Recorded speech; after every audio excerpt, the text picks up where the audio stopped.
Bene, abbiamo raggiunto la parte di chiusura della trasmissione. Ringrazio Veronica Baldaccini che al microfono di Umberto Palumbo ci ha fatto tanti complimenti. Adesso vi vorrei leggere una poesia. Siamo pronti? Bene. Sono nato di brezza e di spuma, sono nato di sale in quel punto indeciso che sposa la terra e il mare. Lì è la mia casa fatta di granito e di vento levigata dal tempo. Sono nato di fronde ed uccelli, sono nato di ali nel passo innevato del monte. Sono nato di canti, sono nato di carne, un perfetto imperfetto che profuma di cisto, che profuma di mirto, scintilla di Dio, impastato dall'odore d'amore. Questa poesia si chiama Sono nato in Sardegna e il nostro ospite è Franco Carta. Franco Carta che fra 2 anni festeggia 40 anni di professione come odontoiatra, ma ha una grande passione per la poesia. Lui è originario di Orgosolo, ma ha vissuto tutta la vita a Cagliari. Viene definito poeta ibrido. Perché? Allora, la definizione, diciamo che me la sono data da solo perché io ho iniziato l'avventura appunto della scrittura lirica utilizzando la lingua logudorese che si parla a Orgosolo. Però avendo, come precedentemente detto giustamente, vissuto quasi tutta la mia vita a Cagliari, io sono un po' impastato sia dalla lingua logudorese che da quella casteddaia e tempo fa, scrivendo una poesia, mi capitò di inserire, diciamo per errore, una parola all'interno di una poesia logudorese in casteddaio. E di questo errore non mi resi conto prima di pubblicare nel libro la poesia, quando l'editore mi mandò appunto la bozza da correggere, me ne accorsi, però a quel punto vedevo che suonava bene, e tra me dissi: ho ibridato la poesia logudorese, e da allora mi sono dato questo nome, poeta ibrido. Era il mio primo libro quello. Com'è nata questa passione, dottor Carta?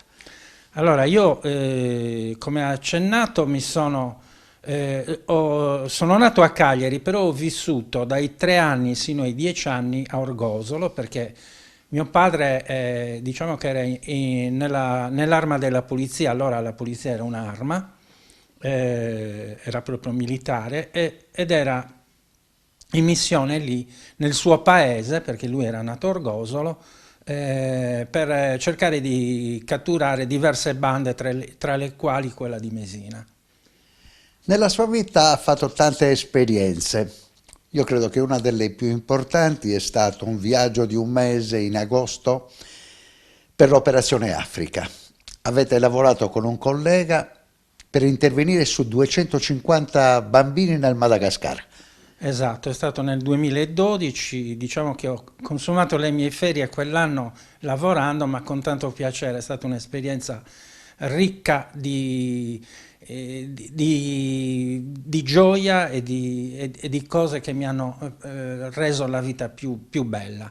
E vedere questi giovani e questi bambini che magari si facevano quei 30 km a piedi per venire da noi, è stato veramente bello. E non gli mancava mai il sorriso. Ho visto in quei bambini che non avevano nulla quella gioia che spesso ai bambini che noi siamo stati abituati diciamo, giocare con i videogiochi, con tante cose che questi bambini purtroppo non hanno, e spesso però i nostri figli non hanno quel sorriso, quella voglia di giocare che hanno questi bambini nella loro semplicità. Quando un maturo, ma soprattutto un bambino, va dall'odontoiatra ha un po' di timore, un po' di paura, la preoccupazione di sentire del dolore. Il bambino del Madagascar no, era contento. Beh, no, no, no, sicuramente c'è da lavorare con i bambini dal punto di vista psicologico, abbiamo bisogno appunto di avere un approccio particolare con i bambini, sì, su quello anche perché tra l'altro non erano proprio abituati ad avere medici e non sapevano neanche che cos'era. Un particolare.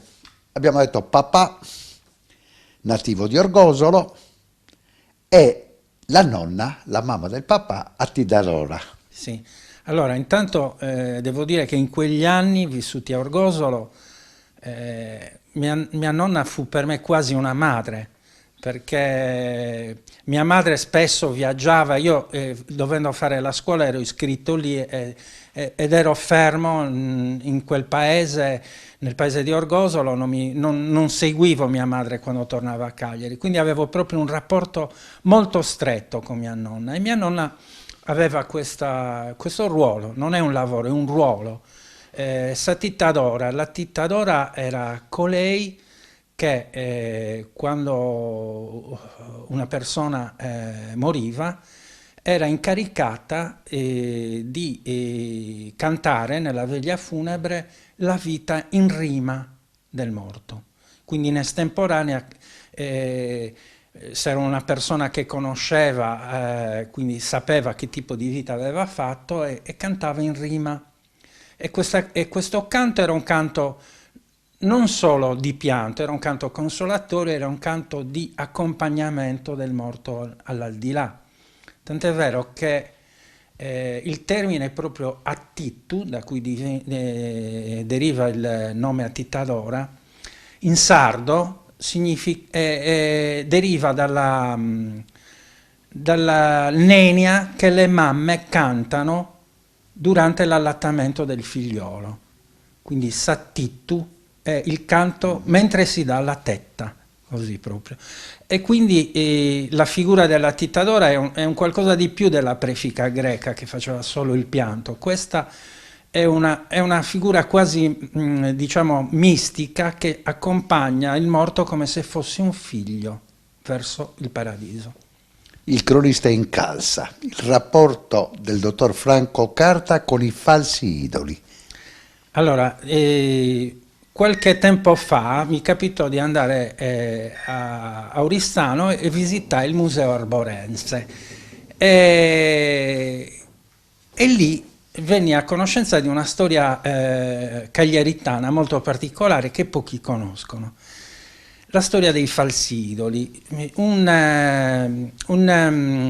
Il direttore del Museo Archeologico di Cagliari nel 1830 inventò questa truffa ai danni di Carlo Alberto a cui riuscì a sbolognare una trentina di falsi bronzetti costruiti da un mastro ferraio del quartiere allora La Pola della Marina.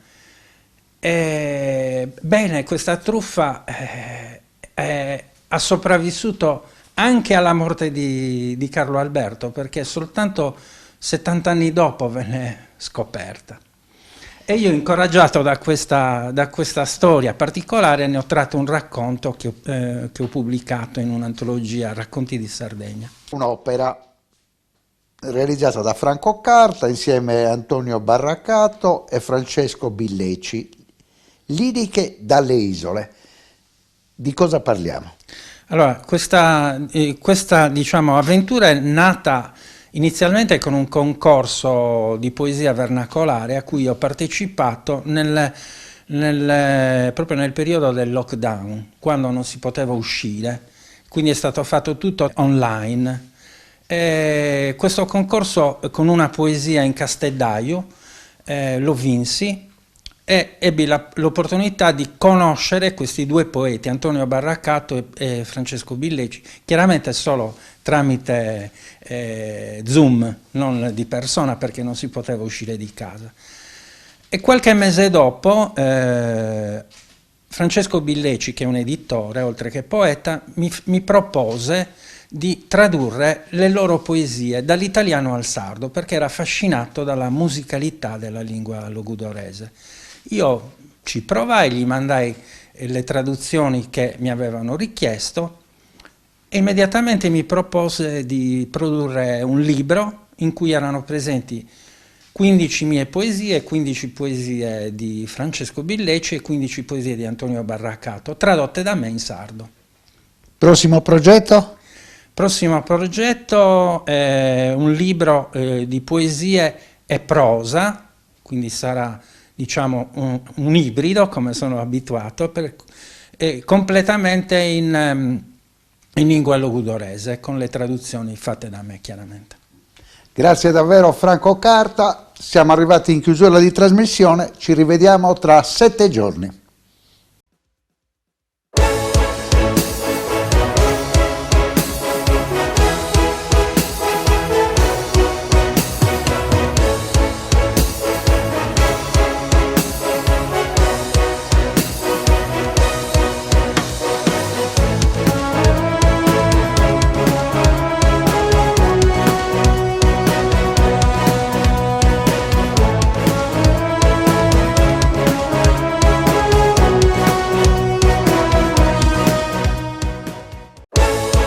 Panorama Sardo.